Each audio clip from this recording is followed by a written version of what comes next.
أفتا بأفا تاريخ نفلت أمدري عسماتنياتات بزي حملو بزنبرو زمن صحفتو نايتا سفيح جزءات زنبرا نكسنت عب حدن إشي من إسي مركوس ناي زمن إسي زسم دما مرلين.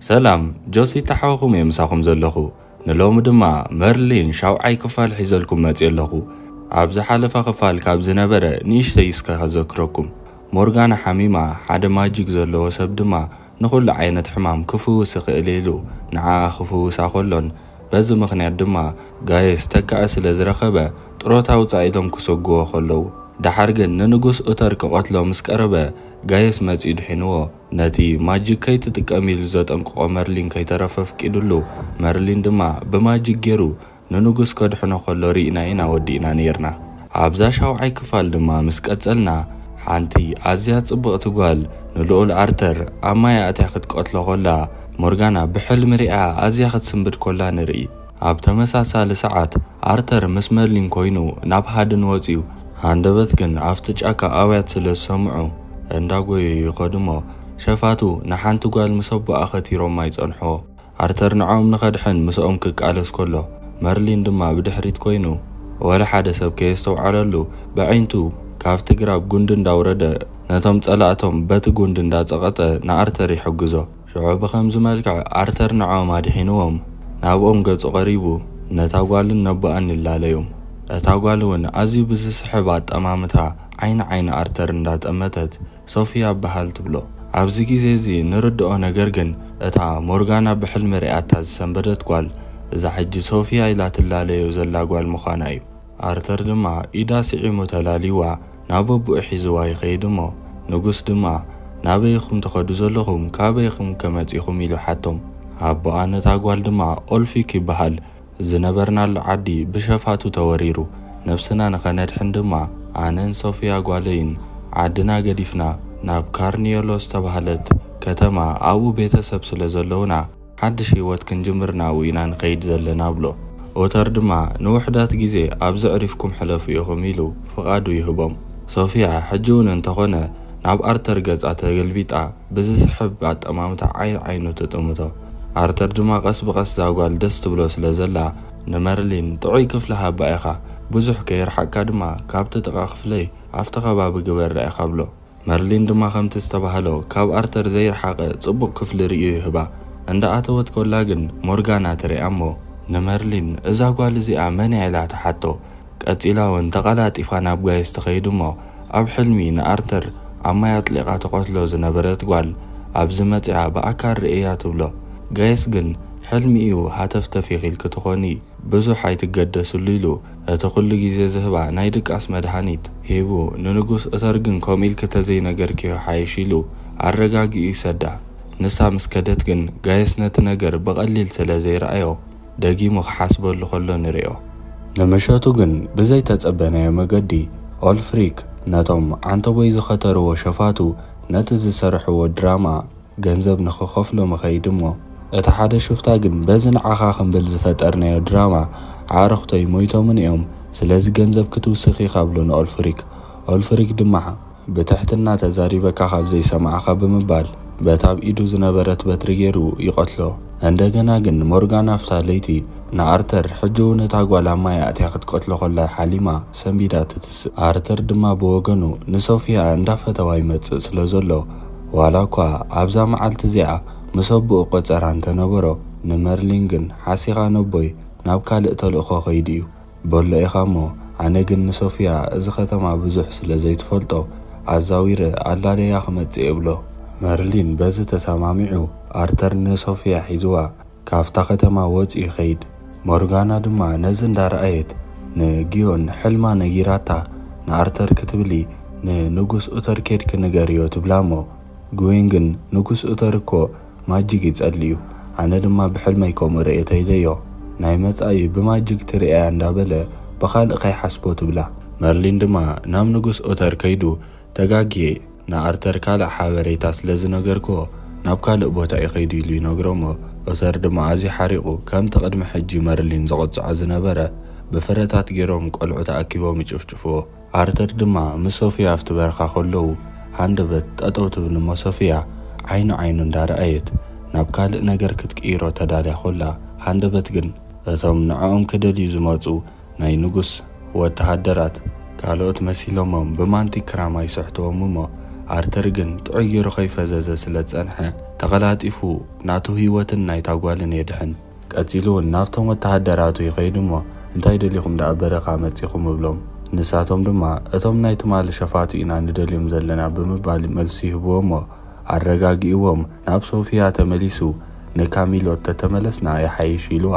ንሳ ድማ ዋላ እኳ ናፍቲ ቐላይ ክትወስዶ ሓሲባ ተነበረት ከይፈተወት ግን ምስኡ ትኸይድ። ሚስኪናይ መርሊን ድማ ብዘይገበሮ ነገር ከቐጻዕ ውዒሉ ንገዛ ይምለስ እሞ ዘጋጠሞ ኩሉ ነገር ንጋየስ ይነግሮ። ጋየስ ድማ በታ ሶፊያ ዝተባህለት ጓል ተጠራጢሩ ስለ ዝነበረ ናብቲ መዕረፊኦም ገዛኣትዩ ናይ ኣባኣታ ዕንጨይቲ ረኽባ እሞ ተገሪሙ እንዳጠመታ ኮሎ ኣባኣ ሃንደበት ብድሕሪ ይመፅዩ ብዘይፈቓድ መናፍቂ ድልካ ኣቲኻ ኢሉ ንጋየስ ይሓቶ። ጋየስ ንእሸይ እንዳተሰናበደ መልሲ ንኽህቦ ንድሕሪት ተጠውዩ ዓይኑ ምስ ረኣዮ እቲ ሰብኣይ ካብ ምሕርሕር ቃን ኣዒንቱ ናብ ቀይሕ ክቕየር ከሎ ዝተውዒሉ በቲ ሓድሽ ነገር ዝፍጠር ዘሎ ኣዝዩ ክግረም ከሎን ገዛ ኸይዱ ናይ ምንታይ ምልክት ምዃኑ ክፈልጥ ክህንጠ ከሎ ንሪኦ ንጋየስ። ጋየስ ዘለዎ ማራፂ ነቲ ነገር ምርግጋእ ስለ ዝነበረ የቕረይታ ሓቲቱ ካብቲ ገዛ ወፂኡ ይኸይድ። ሶፊያን ኣርተርን ድማ ካብቲ ጫካ ናብ ዓዶም ተመሊሶም ኣርተር ክፋነዋ ከሎ ኣብ ምዕጉርቱ ትስዕሞ እሞ በቲ ነገር ደስ ኢልዎ ክፈዝዝ ከሎ ንሪኦ። ንውሽጢ እንዳኣተወት ኮላ ሶፊያ ግን ኣብ መገዲ ሞርጋና ትርኽባ። ሞርጋና ብሕልሚ ዝረኣየቶ ነገር ጠቕላላ ስለ ዘየቕሰና ብድፍረት ናብኣ ትቐርብ እሞ ንኣርተር ክትገብርዮ ሓሲብክ ዘለኺ ነገር ጥዑይ ገይረ ፈሊጥ ኣለኹ ዝኾነ ይኹን ሕማቕ ኣብ ልዕሊኡ ይውረድ እሞ ኣነ እንተገዲፈኪ ብሓንሳብ ኣለና ክንሪኦ ኢና ኢላ ኣጠንቂቓታ ትሓልፍ። ሶፊያ ግን ዕጥጥ ከይበላ ብንዕቀት እንዳረኣየታ ናብ ኣባኣ ትኸይድ እሞ ንኣርተር ናብቲ ጫካ ሒዘዮ ኸይደ ነይረ ትዝረኸብኮ ዕድል ግን ክጥቀመሉ ይከኣልኩን ኣይኮነን ክጥቀመሉ ኣርተር ካብ ዘይረኣኽቦ ሞት ኣድሒኑኒ እዩ። እዞም ድኹማት ሰባት ከድሕኑኻ ክሳብ ክንደይ ውርደት እዩ እንዳበለት ንነብሳ ከም ሓንቲ ሓያል ዓባይ ማጂክ ዘለዋ ሰብ ከም ትሓስባ ንርዳእ። ኣባኣ ኦልፍሪክ ድማ ኣብዚ ክንጸንሓሉ ዝግበአና ግዜ ይኸደና እዩ ዘሎ። ተቐላጢፍኪ ዋላ ጽባሕ ይኹን ነቲ ዘለካ ዕድል ተጠቂንኪ ንኣርተር ቅተልዮ ግብሪ ጌር ክቕርብዮ። ተዘይኮይኑ ግን ናፍቲ ሓቀኛ ማንነትና ከይተመለስና ከለና ኩላቶም ክፈልጡና እዮም ስራሕና ከየሳልጥና ፈሺልና ክንምለስ ኢና ብላ። ሞርጋና ድማ ኣዝያ ተሻቒላ ስለ ዝነበረት ናብ ኣርተር ተምርሕ እሞ ኣርተር እዛ ምሳኻ ዘላ ሶፊያ ትበሃል ጓል ኣይኣምናኔ ሕማቕ ሰብ ኮይና እያ ትስማዓኒ ምኽንያቱ ዋላ ብሕልመይ ከይተረፈ ንዓኻ እንዳቐተለትካ የርኤ ስለዚ ተጠንቀቕ ኢላ ትነግሮ። ኣርተር ግን ነቲ ነገር በንጻሩ ተረዲእዎ እንታይ ክትብል ዘለኺ ቀኒእኺ ዲኺ ትፈትውኒ ኢኺ ማለት ድኢሉ ሓታ። ሞርጋና ድማ ኣርተር ስለ ዘይተረድኣ ኣዝያ ሓሪቓ ገዲፋቶ ትኸይድ። እንደገና ይወግሕ እሞ ኣርተር ምስ ሶፊያ ናፍቲ በረኻ ንኽኸይድ ይዳሎ። እቲ ሽግር ግን ንንጉስ ከይዱ ዝሕስወሉ መርሊን እዩ። ሚስኪናይ መርሊን ንኣርተር ክብል ካልኣይ ግዜ ኸይዱ ንንጉስ ይሕሱ። በዚ ምኽንያት ድማ ካልኣይ ግዜ ብዝበስበሰ ፍረታትን ኣሕምልትን ገይሮም እቶም ቆልዑ ክጭፍጭፍዎ ከለዉ ንርኢ። ሚስኪናይ መርሊን ሶፊያ ድማ ኣብቲ በረኻ ምስ በጽሑ ከምቲ ሓሳባ ዝነበረ ሎማዓንቲ ሰሊጥዋ ናይ ኣስማት ቃላት እንዳተዛረበት ኣዒንታ ናብ ቀይሕ ቀይራ ንኣርተር ኣብ ትሕቲ ቁፅፅራ ከተእትዎ ከላ ንርኢ። መርሊን መቕፃዕቲ ወዲኡ ናብ ጋየስ ምለስ እሞ ዝረኸቦ ኩሉ ሓድሽ ነገር ከምዚ እንዳበለ ክነግሮ ይጅምር። ሞርጋና ካብቲ ውለድ ጀሚሩ ዝተዋህበ ሓይሊ ኣሎ ብሕልሚ ከምዞም ሲስ ዝተባህሉ መጽኣ ዝፍጠር ነገር ብሕልሚ ክትርኢ ትኽእል እያ። እዚ ድማ ክሳብ ሕጂ ንኡተር ነጊራቶ ይትፈልጥን እያ። ሕጂ እውን እንተኾነ ግን በዓል ኦልፍሪክ በዓል ሶፊያ ቅድሚ መምጽኦም ንኣርተር እንዳቐተሎት ትኾላ ብሕልሚ ሪኣ ነይራ እያ። ናታ ምርኣይ ጥራይ ዘይኮነ ግን ኣነ ዓንተ ወይ ከይደ ከለኹ ብሕርቃን ኣዒንቱ ናብ ቀይሕ ክቕየር ከሎ ኦልፍሪክ ብዓይነይ ርእዩ ይብሎ። ሶፊያን ኦልፍሪክን ካብ ኣርተር ገለ ነገር ስለ ዝደልዩ እዮም መጺኦም ዘለዉ ምስ በሎ መርሊን ኣብ ሓሳብ ይኣቱ።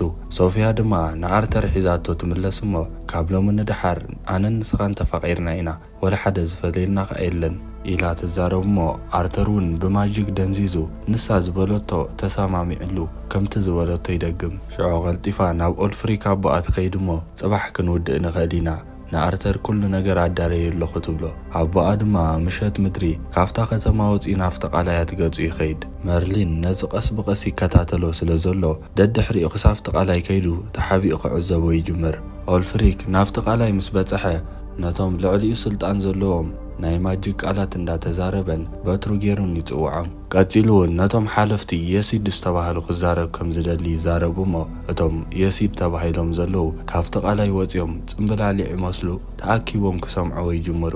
መርሊን ነዚ እንዳረኣየ ኣዝዩ ይግረም። ኣብዚ ግዜ እዚ ዓንቶ ወይ ብደቂ ሰባት ድኹማት ክድሕን ኢላ ተነዓዕቆም ዝነበረት ንደቂ ሰባት ንሳ ታጓል ሶፊያ መበቆላ ምስዞም ሲድ ዝበሃሉ ኣነጻጺራ ምዃና ንርዳእ። ምክንያቱ እዞም ፍጡራት ንዘለዓለም ዝነብሩን ዋላ እኳ ደቀቕቲ ተኾኑ ናይ ደቂ ሰባት ዝመስል ቅርፂ ዘለዎም ዘይሞቱ መናፍስቲ እዮም ዝመስሉ። ንኦልፍሪክ ድማ ንስኻ ጓል ቀቲልካ ስለ ትፈልጥ ሕጂ ተመሊስካ ናብ ሲድ ክትቅየር ኣይትኽእልኒ ኢኻ ኢሎም ከኣብይዎ ከለዉ ንሰምዕ። ቀፂሎም ከም መቕፃዕቲ መታን ክኸውን ልክዕ ከም ደቂ ሰባት ናይ ሰባት ስጋ ለቢስካ መዋቲ ኮንካ ኢኻ ክትነብር ብልዎ። ኦልፍሪክ ድማ ከም ዝበደልኩ ይኣምን እየ፣ ሕጂ ዝደልዮ ነገር ግን ናተይ ዘይኮነ ጓለይ ናባኹም ምለስዋ ብሎም። እቶም ሲድ ድማ ከምዚ ተደሊኻ ንሓደ ልኡል መስዋዕቲ ክትገብረለካ ብልዎ። ንሱ ድማ ኦተር ፔንድራገን ኣዳልየ ኣለኹ ንዕኡ መስዋዕቲ ክገብረልኩም የብሎም። ንሳቶም እውን ከምኡ ተጌርካ ክንሰማዕ ንኽእል ኢና ኢሎም በቲ ሓሳብ ተሰማሚዖም ንሶም ናብቲ ማይ ይምለሱ። ንሱ ድማ ተሓጒሱ ናብ ከተማ ካሚሎ ትምለስ። መርሊን ነዚ ኩሉ ምስ ረኣየን ምስ ሰምዐን ብስምባደ ተቐላጢፉ ናብ ጋየስ ኸይዱ እሞ ኩሉ ዝረኣየን ዝሰምዖን ንነግሮ። ጋየስ እውን ናብቲ ናይ ጥንቲ መጽሓፍቲ ኸይዱ ብዛዕባ ቶም ሲድ ዝነብሩላ ኣቫኒዮስ ዝተባህለት ከተማን ብዛዕባኦምን ከጽንዕ ይጅምር። ድሕሪ ምንባቡ እውን ናይዛ ዝተባህለት ዓዲ ሰባት ኣዝዮም ብጥንቁልና ሓያላት ምዃኖምን ሓደገኛታት ምዃኖምን የንብብ እሞ ክሳብ ሕጂ ደኣ ቀደም ንኣርተር ቀይሮም መኾኑ ይብል። እምበኣር ነዚ እንዳረኣና እዛ ክፋል ክትውዳእ ዝደለየት እያ ትመስል። ምክንያቱ ሶፊያ ንኣርተር ኣሚናቶ ናብ ንጉስ ከይዱ ንሶፊያ ከምርዓዋ ከም ዝደሊ ክዛረብ ከሎ ንሰምዖ። ንጉስ ግን ነዚ ምስ ሰምዐ ከመይ ገይሩ ከምዘይኸውን ኣብ ውሽጢ 2 መዓልቲ ከመይ ጌርኩም ተፋቒርኩም ኢሉ በቲ ዝቐረበ ሓሳብ ምስ ህማዕ ክኣቢ ከሎ ንሪኦ። ምስ ርእሱ ዘየላ ኣርተር ድማ ንሶፊያ ሒዝዋ ምስ ኣቦኡ ብምጭቕጫቕ ንደገ ክወፅእ ይፍትን እሞ ወተሃደራት ናይ ኣቦኡ ግን ምሕላፍ ይኸልእዎም። ብሕርቃን እውን ንጉስ ኦተር ንበዓል ሶፊያን ኣቦኣን እሰርዎም ኢሉ እዝዝ። ኣብዚ ሰዓት እዚ ኣርተር ቀልጢፉ ተረጋጊኡ ናይ ኣቦኡ ሓሳብ ንምኽባር ፈሊጡ ዝተሰማምዐ መስል። በዚ ምክንያት ድማ ንጉስ ኦተር ንዖም ክኣስሮም ሓሲቡ ዝነበረ ነቲ ነገር ንጎኒ ይገድፎ እሞ ንወዱ እውን ጥዑይ ጌርካ ሓሰበሉ ኢኻ ከምዚ ዓይነት ታህዋኽ ካልኣይ ግዜ ኸይርኢ ኢልዎ ይኸይድ። ሞርጋና እውን ደድሕሪ ንጉስ እንዳኸደት ብዛዕባ እቲ ዝሓለመቶ ነገር ክትነግሮ ዋላ እኳ ተሓሰበት ኣዝዩ ኣስማት ይጸልእ ምንባሩ ስለ ትፈልጥ ግን ሱቕ ምባል ሓይሽ ኢላ ሱቕ ትብል። ኣርተር ግን ኣቐድማ ኣቢሉ ምስ ሓሳብ ናይ ኣቦኡ ዝተሰማምዐ ዋላ እኳ ይመስል ተነበረ ኣቦኡ ምስ ከደሉ ግን ካብ ከተማ ወፂኡ ምስኦም ንኽኸይድ ይዳሎ። ኣጋጣሚ ግን መርሊን መፂኡ ናበይ ትወስድዎ ኣለኹም? እዞም ሰባት እዚኦም ንሶም ዝደልይዎ ነገር ኣሎ፣ ንዕኡ ንኽረኽቦም ንዓኻ መስዋዕቲ ክገብሩኻ ደልዮም ተጠንቀቕ ኢሉ ዋላ እኳ ተተዛረቦ። እንተኾነ ግን ካብ ትፅቢቱ ወፃኢ ናይ ኣርተር ዓይኒ ከይተረፈ ናብ ቀይሕ ተቐይሩ መርሊን ካብ ኩሎም ከም ዝተረፈ ይርድኦ። እቲ ሰብኣይ እውን መርሊን ደድሕሪኦም መፂኡ ከየሸግሮም ኢሉ በቲ ሒዝዎ ዝነበረ ዕንጨይቲ ገይሩ ካብ ውሽጢ እቲ ዕንጨይቲ ፓወር ወፂኡ ንመርሊን ምስ መንደቕ ኣናጊዑ ሃለዋቱ ከም ዘጥፍእ ገብሮ። ሞርጋና እውን ብወገና ብመስኮት ሶፊያን ኣቦኣን ንኣርተር ሒዞም ክኸዱ ከለዉ ሪኣ ኣዝያ ሰንቢዳ ናብ ጋየስ መፂኣ ትነግሮ። ንኣርተር ክቐትልዎ ይወስድዎ ኣለዉ። ዝመፀ ይምፃእ ኣማራፂ የብለይ ንንጉስ ከይደ ዝሓለምክዎ ነገር ክነግሮ እየ ትብሎ ንጋየስ። ጋየስ ድማ ተረጋጊኢ ብዛዕባ ሕልምኺ ጠቕላላ ክፈልጥ የብሉን ንጉስ። ኣርተር ድማ ብሽግር መታን ከይኣቱ በዓለይ መፍትሒ ክደሊ እየ ንስኺ ጥራይ ኣብዚ ተረጋጊኢ ክትፅንሕኒ ኢልዋ ካብቲ ገዛ ወፂ ይኸይድ። ጋየስ ንመርሊን ምስ ረኸቦ ሃለዋቱ ጥፊኡ ይጸንሖ። ሽዑ ተናኺፉ በራብሮሞ ሃለዋቱ ጥፊኡ ዝጸንሐ መርሊን ድማ ኣርተር ኣበይ ኣሎ ኢሉ ይሓቶ። ሃንደበት ግን በዓል ሶፊያ ሒዞሞ ከም ዝኸዱ ትዝ ዝብሎሞ ነጋየስ ንኣርተር ኣርኪበ ኸድሕኖለኒ ኢሉ ተዛሪቡ ብጉያ ደድሕሪኦም ናፍቲ ቃላይ ይስዕብ። ሶፊያን ኣቦኣን ንኣርተር ኣደንዚዞሞ መስዋዕቲ ንኽገብርዎ ይዳለዉ።